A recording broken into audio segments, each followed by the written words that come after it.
দর্শক আমরা একজন শিক্ষার্থীকে দেখতে পাচ্ছি, আসলে জানার চেষ্টা করব যে কি হয়েছে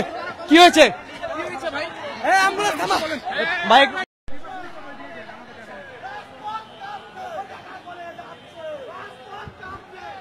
দর্শক সরাসরি দেখছেন কালবেলা, যুক্ত রয়েছি ঢাকার সায়েন্স ল্যাব থেকে। ঠিক এখানে ঢাকা কলেজের সাথে ঢাকার যে আরেকটি আইডিয়াল কলেজ রয়েছে, সেই আইডিয়াল কলেজের সংঘর্ষ চলছে এবং ধাওয়া পাল্টা ধাওয়া চলছে। নিয়ন্ত্রণে চেষ্টা করছে পুলিশ। এখানে দেখছি আমরা পুলিশের সদস্যরা এখানে রয়েছে এবং কিছুক্ষণ আগে কিন্তু দুমুখী যে সংঘর্ষ সেটি আমরা দেখেছি। এখন দেখছি ঢাকা কলেজের শিক্ষার্থীরা কিন্তু আইডিয়াল কলেজের দিকে এগিয়ে যাচ্ছে, তবে নিয়ন্ত্রণের চেষ্টায় কিন্তু এখানে পুলিশের সদস্যরা এখানে রয়েছে।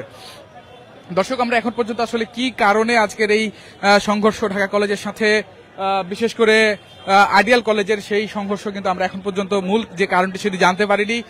আমরা কয়েকজন শিক্ষার্থীর সাথে কথা বলেছি, তারা আমাদেরকে বলেছে আসলে তারাও তেমনটি জানে না। তবে যে অভিযোগটি উঠেছে, বিশেষ করে আজকে নবীনবরণ অনুষ্ঠান ছিল ঢাকা কলেজে এবং নবীনবরণ অনুষ্ঠান চলাকালীন সময় আইডিয়াল কলেজের কিছু শিক্ষার্থী, বিশেষ করে আমরা যতটুকু সংখ্যা জানতে পেরেছি 20 থেকে 30 জন হবে, তারা গিয়েছিলেন ঢাকা কলেজে এবং ঢাকা কলেজে গিয়ে তারা ইট পাটকেল ছুড়েছেন।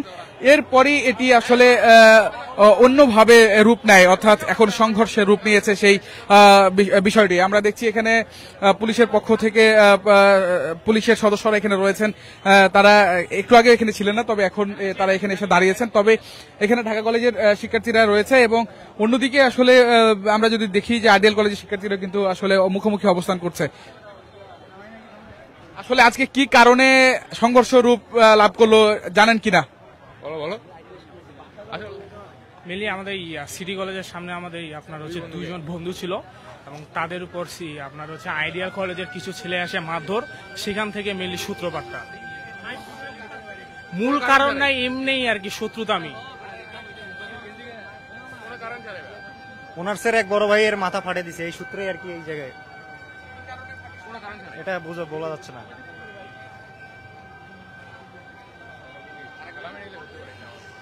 দর্শক আমরা আসলে জানার চেষ্টা করছিলাম যে কি কারণে আজকের এই সংঘর্ষ, তবে আসলে মূল কারণটি আমরা এখনো জানতে পারিনি। এখানে পুলিশ মাত্র এসেছেন এবং তারা চেষ্টা করছেন যাতে দুই পক্ষকেই একটি সমাধান টানা যায়। তবে মুখোমুখি অবস্থান করছে আসলে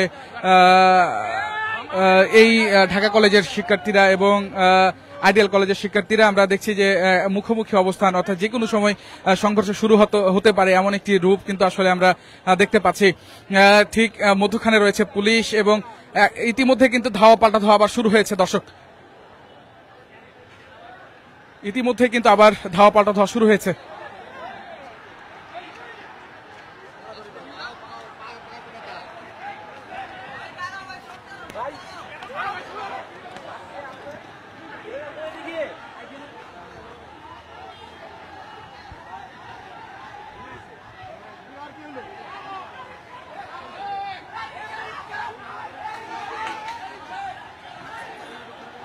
কি হয়েছে?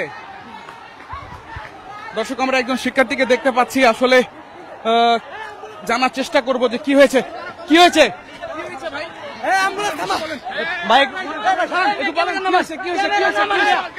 কি হয়েছে আরে ভাই?